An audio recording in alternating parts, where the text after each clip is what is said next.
Doctor Prochaska, Muy buenos días, muchas gracias por la invitación. cuéntenos por favor cómo se está viviendo en Inglaterra, en el Reino Unido, este último día del año 2020, marcado sin duda estos últimos días por la revelación de una variante del coronavirus, por una parte, pero por otra también por la llegada de la primera vacuna.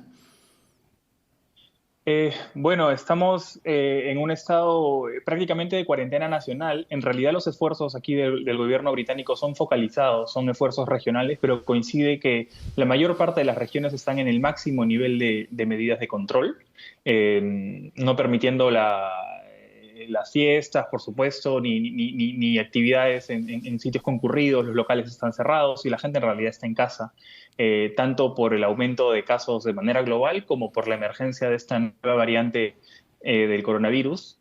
Y en paralelo se está haciendo la implementación de las vacunas, ¿no? Se está implementando ya la vacuna de Pfizer y BioNTech, y recientemente se ha aprobado la vacuna de Oxford y AstraZeneca, que será implementada a partir del 4 de enero, este lunes.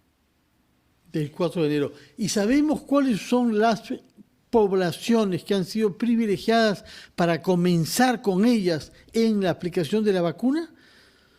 Por supuesto.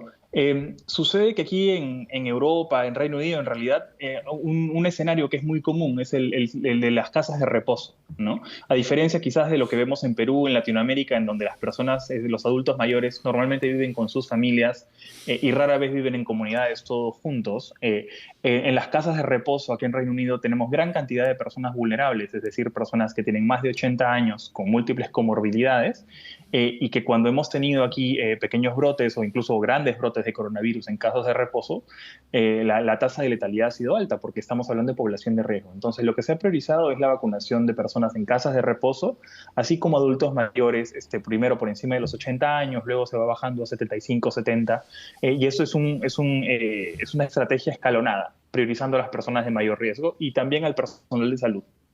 Mateo, ¿cómo está? Buenas tardes allá en Reino Unido.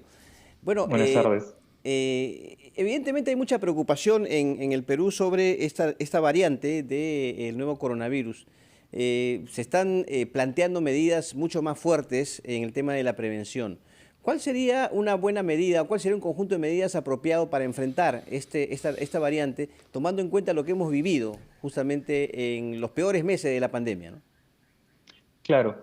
Mira, sucede que esta nueva variante es distinta en el sentido en que es una variante que parece ser más transmisible, es decir, más infecciosa.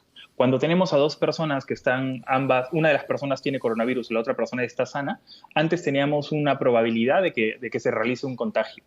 Esta probabilidad con esta nueva variante del virus es mayor, porque cuando este virus ha variado, lo que hace es aumenta la cantidad de carga viral en las secreciones que uno expectora al hablar, es decir, tenemos más virus, Sí. y las posibilidades de que el contagio sea mayor, las posibilidades de que haya un contagio son mayores, ¿no? Entonces, las medidas de control que funcionan en este escenario son las mismas que funcionaban para el coronavirus, pues, entre comillas, no mutado, ¿no? El coronavirus que no era parte de esta variante.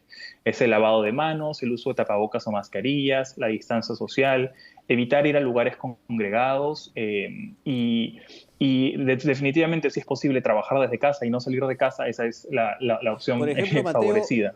Mateo, disculpe, acá, por ejemplo, se ha Sí. prohibido ya o se ha cerrado los vuelos procedentes de Europa por 15 días. Sin embargo, ya se ha Mm. detectado un caso en Chile y el flujo de personas de Chile a Perú y viceversa, bueno, ha sido importante. No es la medida, ¿no?, que teníamos antes, pero de todas maneras importante. Sería una buena decisión también fortalecer esta medida de cierre de aeropuertos.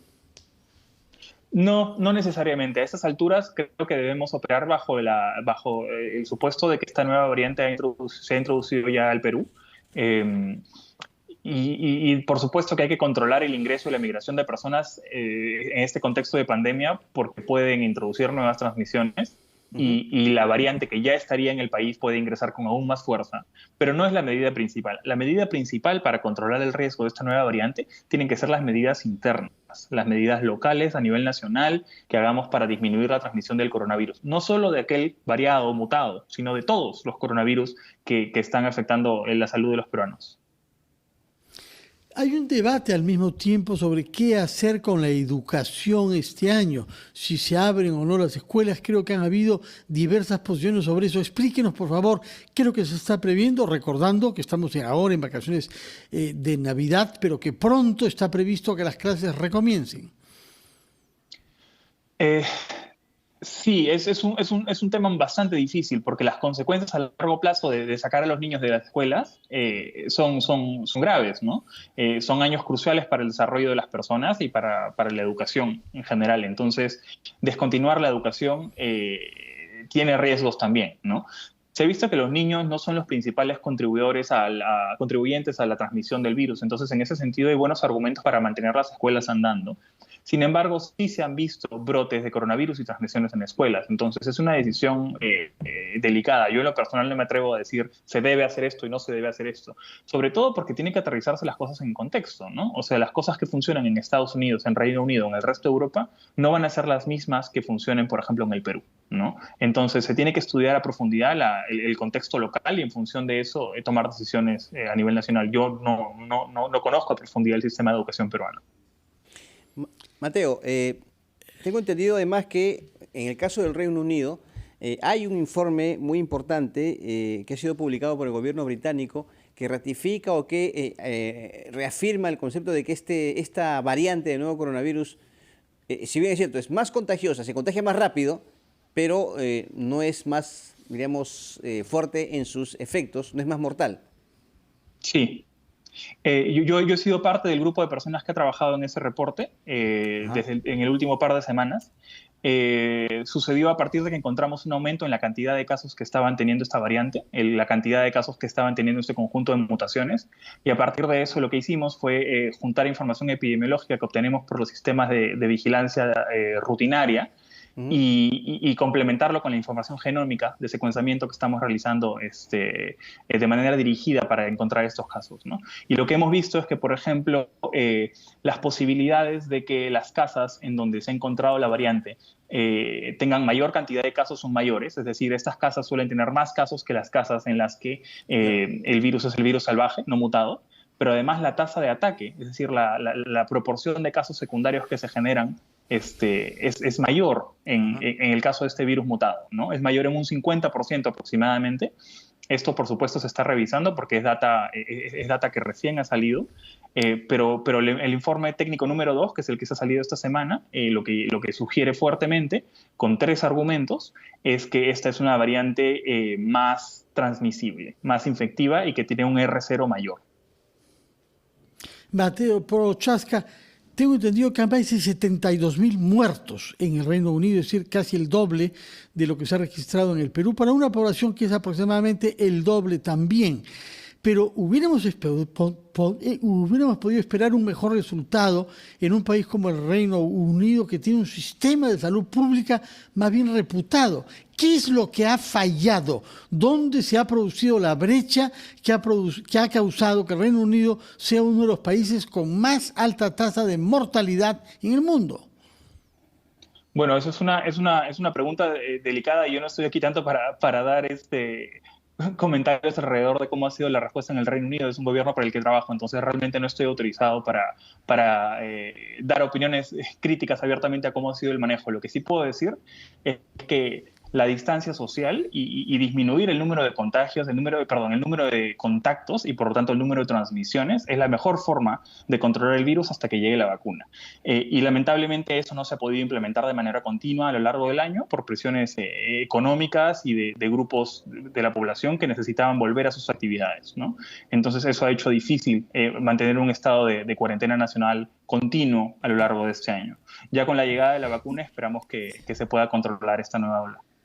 Ojalá. Y esto que usted dice, es decir, medidas que no son respetadas por motivaciones diferentes, vale particularmente para la noche de hoy, porque estamos ante una celebración importante que es la de Año Nuevo. Hay una tendencia, hemos visto en muchas partes del mundo, en el Perú también, y tengo entendido que en el Reino Unido hay algunas medidas restrictivas muy explícitas, no más de 6 personas, ¿no? O de miembros de 3 hogares diferentes tienen derecho a reunirse para celebrar la llegada del nuevo año.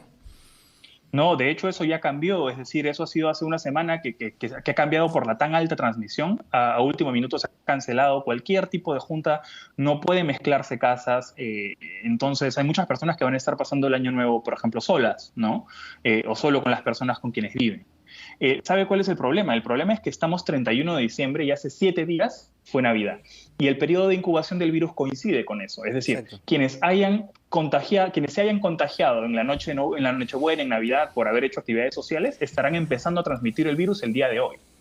Entonces, este patrón en todo el mundo, no solo en Reino Unido, puede favorecer una ola de contagios bastante alta, simplemente porque hay una siembra de 2 generaciones de casos. Los casos de Navidad se vuelven activos y en Año Nuevo, y en Año Nuevo hay una nueva tasa de contagios que en enero tenemos grandes problemas. Entonces hay que tener muchísimo cuidado y ser muy responsables esta noche de Año Nuevo, no salir, no juntarnos con personas fuera de casa. Eso específicamente para Perú, en donde estamos viendo que los indicadores de ocupación hospitalaria ya están subiendo. Muy bien, Mateo. Muchas gracias por estar con nosotros esta mañana desde Londres. Mateo Prochaska, médico epidemiólogo residente justamente en el Reino Unido. Vamos a la pausa, Fernando, amigos de RPP, y seguimos, por supuesto, con ampliación de noticias.